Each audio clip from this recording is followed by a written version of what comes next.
The Dominion had watched Earth for 300 years. They had studied the humans from the darkness of space, watching them build cities and fight wars and reach for the stars with their primitive rockets. Admiral Al stood on the bridge of his flagship, the Eternal Conquest, and looked at the blue planet spinning slowly below him. His scaled face showed no emotion, but inside he felt the familiar thrill of victory. This would be his 48th conquered world.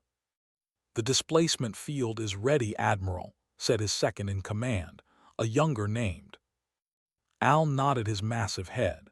His species stood 8 feet tall with gray scaled skin and eyes that glowed a faint yellow in the dim light of their ships.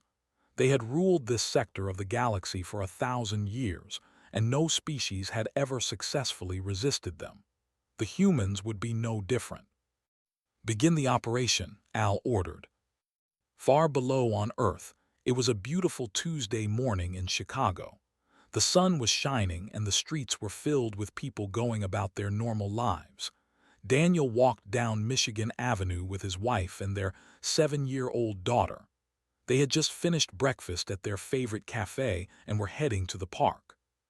"Can we get ice cream later, Daddy?" asked, tugging at his hand. Daniel smiled down at her. He was a tall man with brown hair and kind eyes. He had served in the Navy for 10 years before becoming a teacher, and now he spent his days helping young people learn about history. "Maybe after lunch, sweetheart." Laughed and squeezed his other hand. She was a doctor at the local hospital, and this was her first day off in 2 weeks. "You always say maybe, and it always means yes." Daniel was about to respond when something strange happened. The air around them seemed to shimmer like heat rising from hot pavement. He felt a pulling sensation in his chest, like someone had grabbed his heart and tugged, gasped beside him and screamed. Then the world disappeared. When Daniel opened his eyes, he was no longer in Chicago. He stood in an endless gray void that stretched in every direction. The ground beneath his feet was solid but seemed to be made of nothing. There was no sun, no sky, no buildings, just gray emptiness that went on forever. But he was not alone. Millions of people surrounded him. Men, women, and children of every age and background stood in confused clusters, their voices rising in a wave of fear and panic. Daniel could see businessmen in suits standing next to construction workers. Elderly couples held onto each other while young mothers clutched crying bobbies. Everyone on Earth, it seemed, had been brought to this place. Daniel grabbed his arm, her face pale with terror, was crying, her small body shaking. "What happened? Where are we?"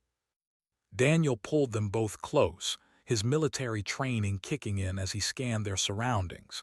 He saw no walls, no doors, no way out, just people. Millions and millions of people, stretching to the horizon in every direction. "I do not know," he admitted, "but stay close to me, do not let go." A few hundred feet away, he spotted a group of soldiers in uniform trying to organize the civilians around them. Daniel recognized one of them, a sergeant he had served with years ago named Carlos. He led his family toward the group. "Carlos," Daniel called out. The sergeant turned, relief flooding his face when he saw a familiar ally. "Daniel, man, am I glad to see you. This is insane. One second I was at fort, the next I was here with everyone else." "Same thing happened to us. Any idea what is going on?" Carlos shook his head grimly.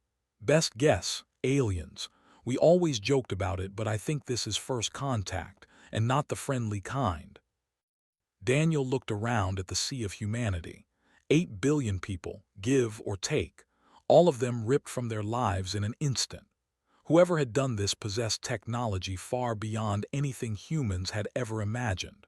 The thought should have terrified him. But as he held his wife and daughter close, Daniel felt something else rising in his chest. Anger. Back on Earth, Admiral Al smiled his needle-tooth smile as the displacement field completed its work.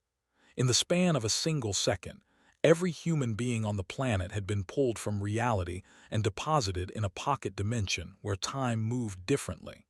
Centuries could pass inside while only days passed in the real world. It was the Dominion's greatest weapon, and it had never failed. "Send in the survey teams," Al ordered. "I want a complete assessment of this planet's resources within 48 hours." Descended through Earth's atmosphere, landing in empty cities around the world. Soldiers in powered armor stepped out onto silent streets, their weapons ready for resistance that would never come. They found cars stopped in the middle of roads, doors left open, food still warm on tables. It was as if everyone had simply vanished. Because they had. Commander reported back from New York City. "Admiral, the displacement was complete. We are detecting zero human life signs on the entire planet. The world is ours." Al clasped his clawed hands behind his back. "Excellent. Begin cataloging their technology. These humans were primitive, but they may have created something useful." He turned away from the showing the empty planet below. In 300 years of watching humanity, they had seen them fight countless wars, develop nuclear weapons, and dream of reaching the stars. But they had never seen anything that suggested the humans could threaten the Dominion. They were just another species to be harvested, their planet just another rock to be stripped and abandoned. Admiral Al had conquered 47 worlds. He had enslaved billions of beings across a dozen species. He had never lost a battle, never shown mercy, never known fear. He was about to learn all three. Deep beneath the Rocky Mountains, in a facility that existed on no map and in no database, something ancient and powerful began to wake. Sensors that had been dormant for decades suddenly came alive, detecting the absence of human life on the surface. Automated protocols that had been written before most of humanity was born began executing their coded instructions. Massive doors that had not opened since the Cold War started to move. And in the heart of the facility, a single cryogenic pod began its revival sequence.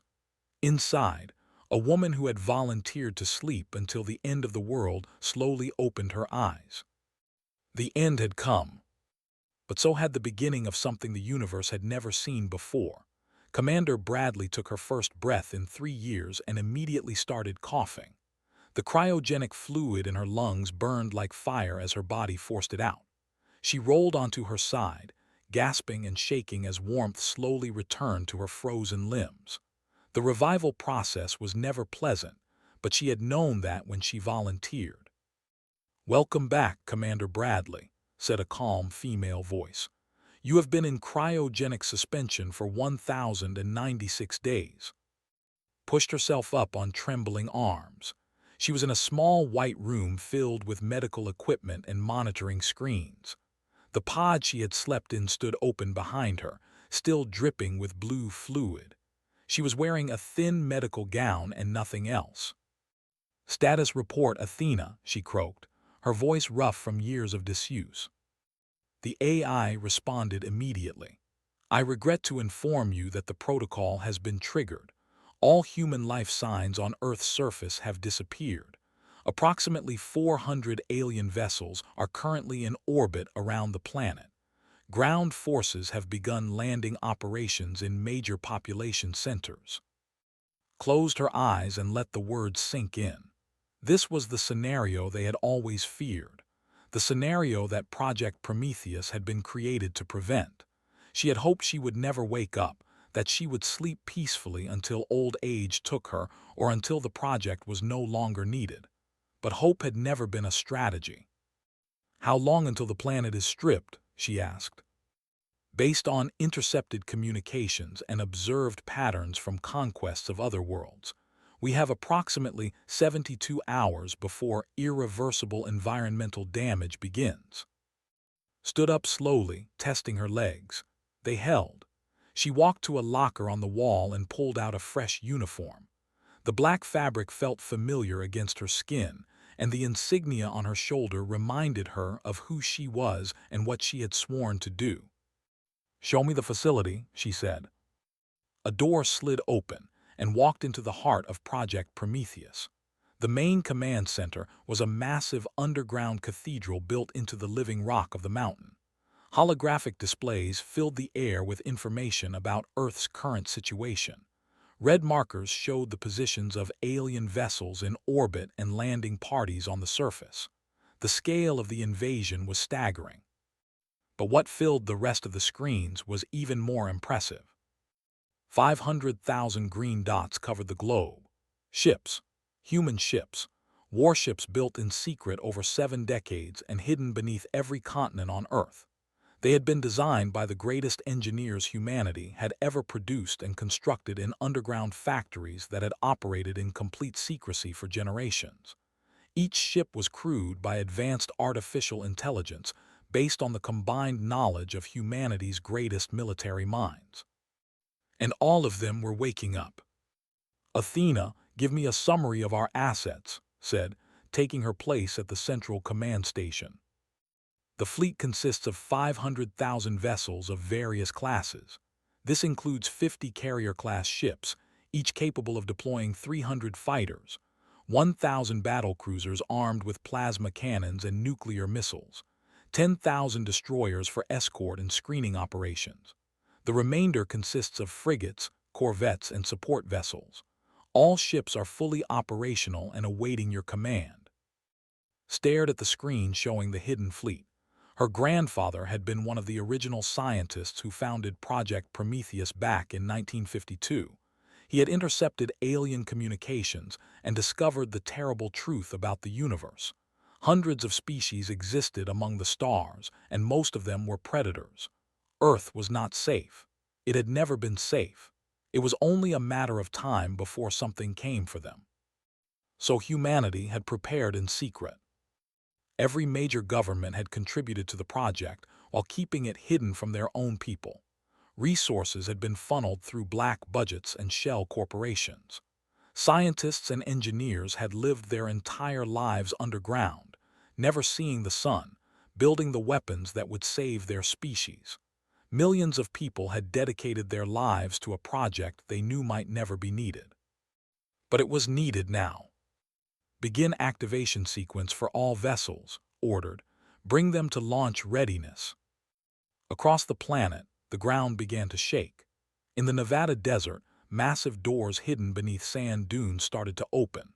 In the Amazon rainforest, trees toppled as sections of Earth the size of football fields lifted into the air.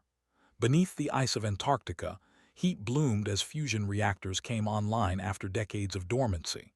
The ocean floor split open in the Pacific, releasing bubbles of air as ships the size of cities prepared to rise.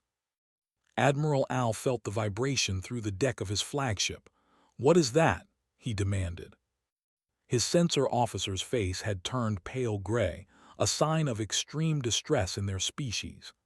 "Admiral, we are detecting massive energy signatures across the planet's surface. Thousands of them, tens of thousands." "What kind of signatures?" The officer's voice trembled. "They appear to be reactor signatures, Admiral, ship reactors. They were shielded somehow. Hidden. We missed them completely."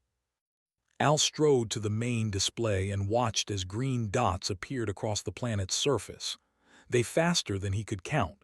10,000, 50,000, 100,000, 300,000, 500,000.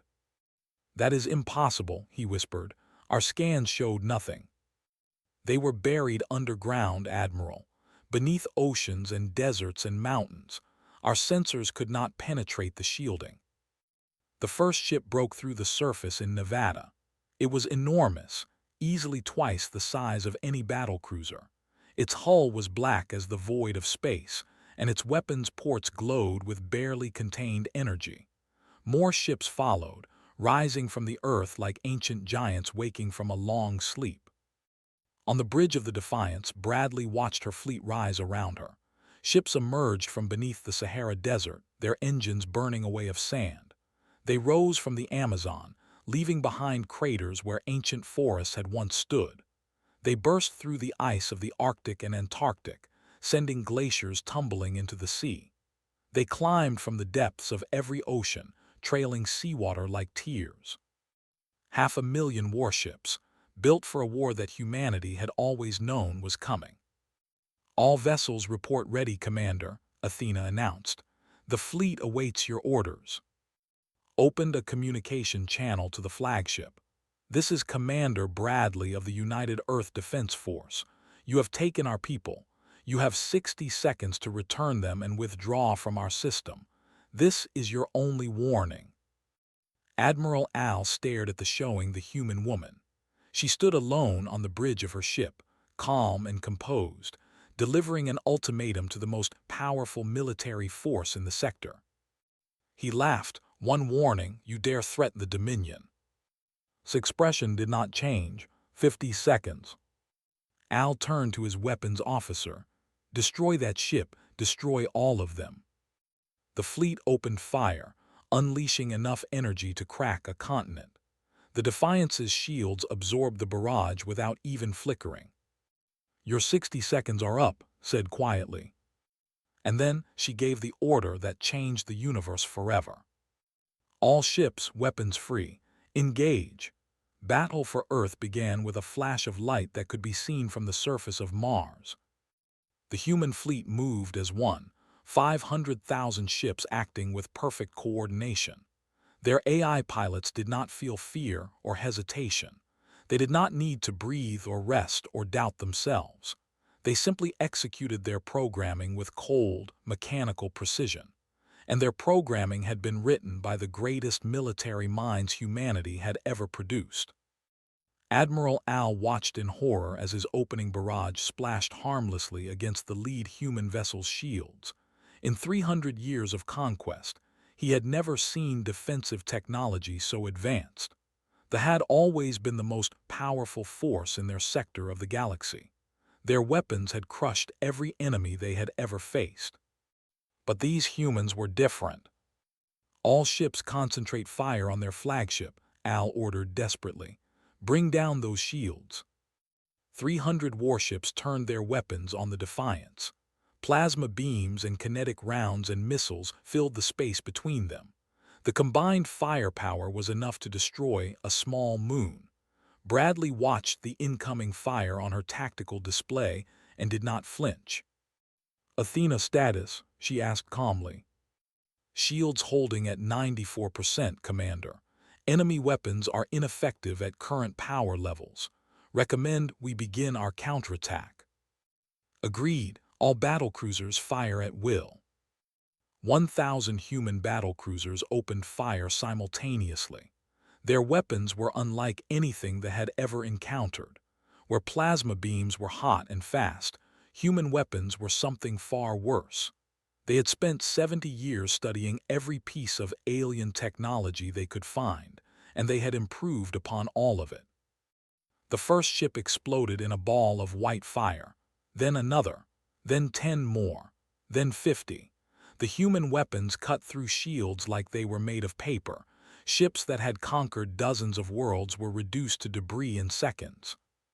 Captain Torres commanded a squadron of frigates from his position on the Defiance's tactical center. Though his body was still in cryogenic storage along with every other human, his mind had been uploaded to the ship's computer decades ago. He was one of 200 volunteers who had chosen to become part of the fleet. Their consciousness merged with artificial intelligence to create something new. "Focus fire on their engines," ordered his squadron. "Do not let any of them escape." The frigates moved with impossible speed, darting between the larger ships like wolves among elephants. They targeted the engine sections with surgical precision, crippling vessels and leaving them drifting helplessly in space. The gunners tried to track them, but the human ships were simply too fast. Admiral Al gripped the arms of his command chair as his flagship shuddered from another impact. The tactical display in front of him was a nightmare. Red icons representing his fleet were blinking out one by one, replaced by the blue markers of expanding debris fields. In less than 5 minutes, he had lost a third of his forces. "Admiral, we must retreat," urged. "We cannot win this fight." Al's yellow eyes blazed with fury. "Retreat? The Dominion does not retreat. We have never lost a battle in 1,000 years." If we do not withdraw now, we will lose more than a battle. We will lose everything. Another explosion rocked the ship. Alarms blared throughout the bridge as systems began failing. Al looked at the showing the human fleet. They moved with such unity, such purpose. Every maneuver was perfectly coordinated. Every attack was optimally timed. It was like fighting a single organism with 500,000 bodies. How, he whispered, how did they build this without us knowing? The answer was simple, though he would never fully understand it. Humans were a species born from fear. They had evolved on a world where everything wanted to kill them, from the weather to the animals to each other. They had survived ice ages and plagues and wars that killed millions. Fear was woven into their very DNA. And when they had looked up at the stars and discovered they were not alone, that fear had transformed into something else. Not panic, not despair, but cold, determined preparation. They had known the universe was dangerous, so they had prepared for danger on a scale no other species had ever imagined. The battle lasted 11 minutes. When it was over, the fleet had been reduced from 400 ships to 23. Most of those survivors were heavily damaged, their weapons offline, their engines crippled. They drifted helplessly among the wreckage of their comrades, waiting for the killing blow that never came. Bradley opened a channel to the remaining vessels. "Attention, surviving ships, power down your weapons and prepare to be boarded. Any resistance will be met with immediate destruction. This is your only chance to survive." On the bridge of his battered flagship, Admiral Al stared at the in shock. His hands were trembling. In 40 years of command, he had never experienced defeat. He had never known what it felt like to be outmatched so completely. Admiral said quietly, "Your orders." Al looked around his ruined bridge. Fires burned in several sections. Bodies lay where they had fallen. The pride of the Dominion had been humbled in less time than it took to eat a meal. "Power down our weapons," he said finally. "We surrender." The human fleet surrounded the survivors, their weapons still hot and ready. Boarding pods launched from the larger vessels, carrying automated soldiers to secure the captured ships. The operation was conducted with the same cold efficiency as the battle itself. Watched the final ship lower its shields and open its airlocks for boarding. She felt no joy at the victory, no satisfaction at the destruction she had caused. There was only the mission. There was only the objective. "Athena, what is the status of our people?" "Scanning computer systems now, Commander. I am detecting references to a displacement field generator. The device appears to be controlled from a facility on but there is a secondary control node aboard the Admiral's flagship. If we can access it, we may be able to reverse the displacement." "Then that is our next objective. Prepare a boarding party for the flagship. I will lead it myself." "Commander, I must advise against personal involvement. The risk is unnecessary." Shook her head. 8 billion people are counting on us, Athena. Our people trusted that someone would come for them. I will not let machines do what humans should do themselves." She walked to the armory and began putting on her combat armor. The war was not over yet. It was only beginning. And she intended to bring everyone home. The boarding pod slammed into the hull of the flagship with enough force to shake the entire ship. Metal screamed as cutting lasers burned through the alien armor, creating an entrance where there had been none. Steam and smoke filled the corridor as Bradley and her team of automated soldiers pushed through. Wore heavy combat armor painted black, with a helmet that fed tactical information directly to her eyes. In her hands, she carried a pulse rifle capable of punching through armor at close range. Behind her marched 20 robotic soldiers, their movements perfectly synchronized. "Athena, give me a path to the bridge," said. "Processing ship schematics now, Commander. Turn left at the next junction and proceed 300 meters to the central elevator shaft. The bridge is located on Deck 1. Led her team through the dark corridors of the alien ship. Emergency lighting flickered overhead, casting strange shadows on the walls. Bodies lay scattered across the floor, casualties of the battle that had just ended. The air smelled of smoke and something else, something alien and sharp. A squad of soldiers appeared at the far end of the corridor, their weapons raised. They opened fire immediately, filling the air with plasma bolts, dove behind cover as her robotic soldiers returned fire with devastating accuracy. The firefight lasted only seconds before the fell. "Resistance eliminated," reported the lead robot, continuing toward primary objective. They reached the elevator shaft to find it destroyed, probably sabotaged by the crew to slow any boarders. Looked up at the vertical tunnel stretching away into darkness. "Activate magnetic climbing systems," she ordered. The robotic soldiers attached themselves to the walls and began climbing. Followed, her armor's built-in magnets gripping the metal surface. They climbed in silence, passing deck after deck of the massive vessel. Occasionally, they heard sounds of fighting from elsewhere in the ship as other boarding parties secured different sections. The bridge doors were sealed when they reached them. Two guards stood ready on the other side, their weapons pointed at the entrance. Could see them through the thermal sensors in her helmet. "Breaching charge," she ordered. One of the robots placed an explosive device on the door and stepped back. The blast blew the doors inward, knocking the guards off their feet. His team rushed through before the smoke had cleared, securing the room in seconds. Admiral Al stood in the center of his ruined bridge, surrounded by the bodies of his officers. He had a weapon in his hand but had not raised it. His yellow eyes watched as she approached, and she saw something in them that she had not expected. "Respect. You must be the commander," Al said in heavily accented English, "the one who delivered the warning." Raised her visor so he could see her face. "I am Commander Bradley. You are Admiral Al of the Dominion. You have invaded our world and taken our people. I am here to get them back." Al lowered his weapon slowly and set it on the floor. "I have studied your species for many years. I thought I understood you. I was wrong. Where are my people?" "In a pocket dimension created by our displacement technology. Time moves differently there. They have experienced perhaps a few hours while several days have passed in normal space.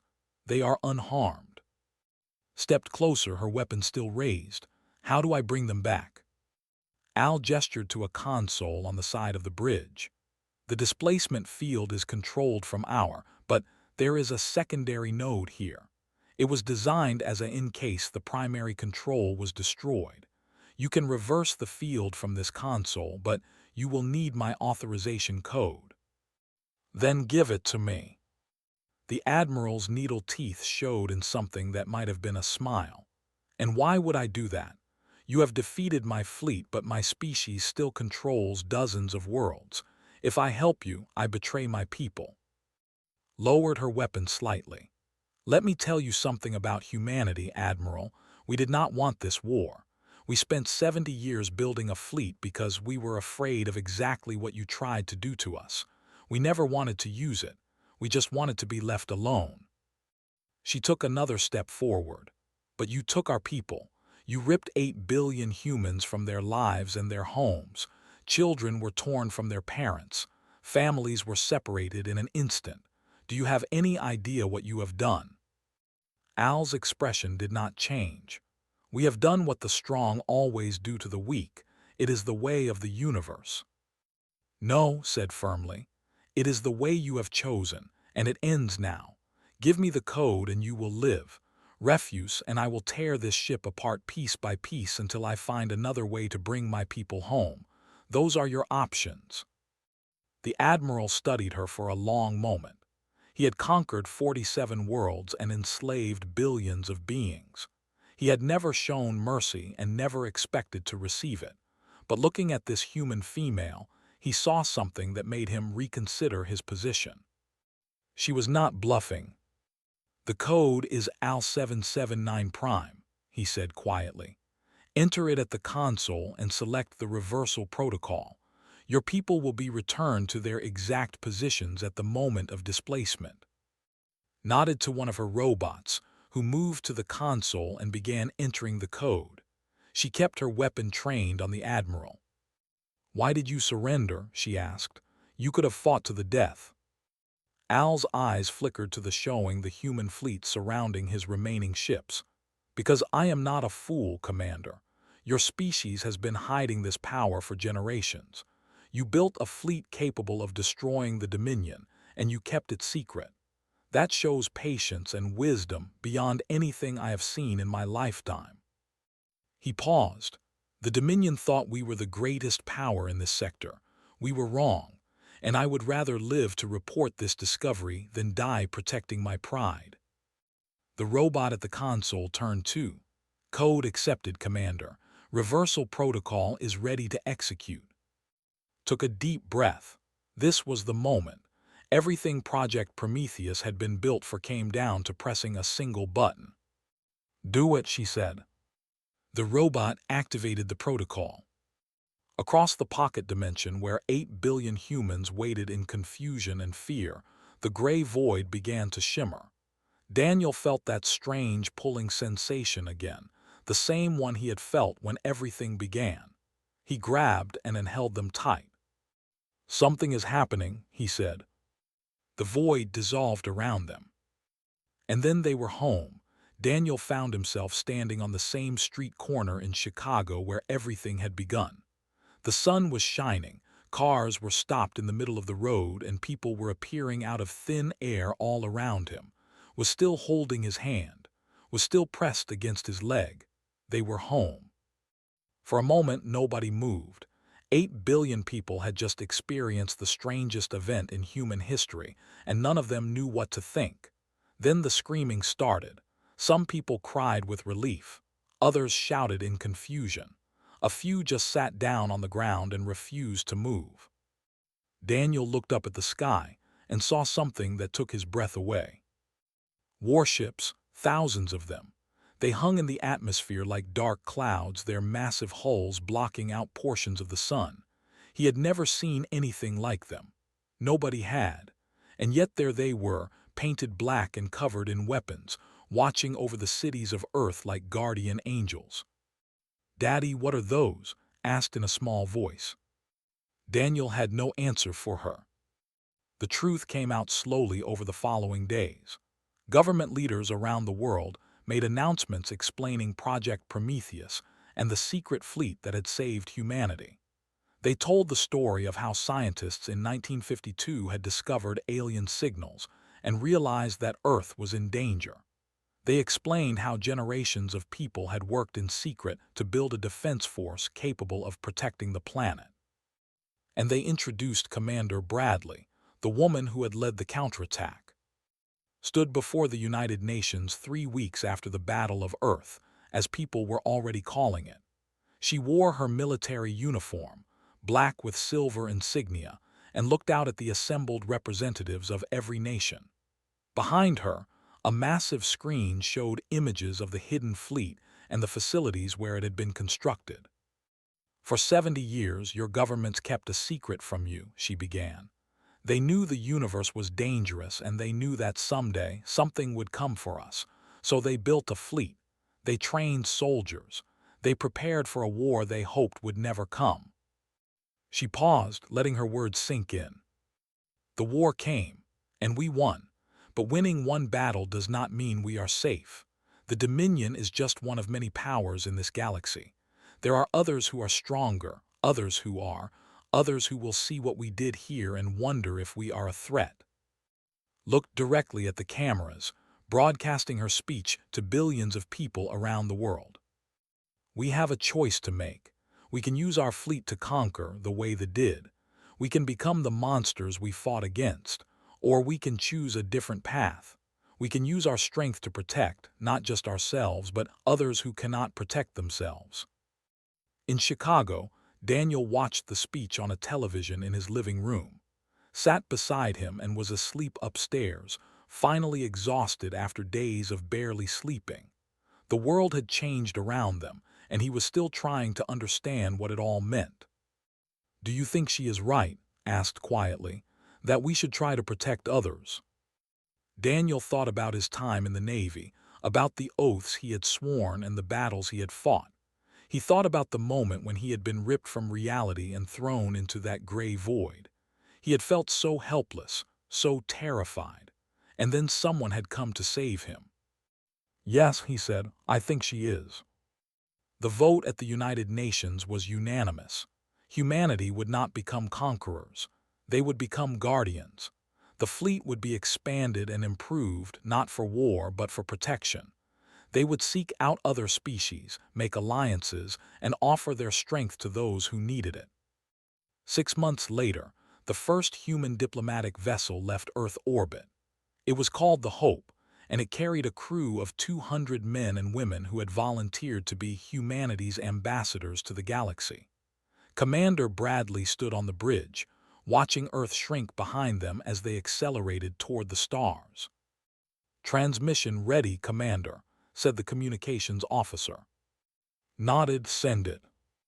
The message went out on every frequency the Hope could broadcast, spreading across the void at the speed of light. It was simple, written in 100 different languages that humanity had learned from intercepted alien communications. "We are humanity. We come from the planet Earth in the Sol system. We seek peace with all species who desire peace.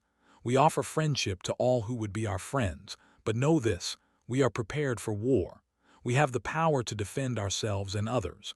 Any who threaten us or the innocent will face the full strength of our resolve. Choose wisely." The message spread across the galaxy like ripples in a pond. Species who had never heard of Earth suddenly became aware of the blue planet and its 8 billion inhabitants. Some were curious, some were afraid, and some, like the, began to reconsider their ways. Admiral Al stood trial before the Dominion High Council for his defeat at Earth. Many expected him to be executed for his failure. Instead, he told them the truth about what he had witnessed. He described the human fleet rising from beneath the surface. He spoke of their weapons and their shields and their cold, efficient way of fighting, and he warned them that the universe had changed. "The humans are not like us," he said. "They do not seek conquest. They do not hunger for power. They only want to be left alone. But if we threaten them again, they will not simply defend themselves. They will come for us, all of us, and we will not survive." The Dominion listened, and for the first time in 1,000 years, they chose not to go to war. On Earth, life slowly returned to normal. People went back to their jobs and their families and their ordinary lives, but they did so under the shadow of the fleet that watched over them from orbit. They knew now that they were not alone in the universe. They knew that dangers lurked among the stars. But they also knew that someone was protecting them.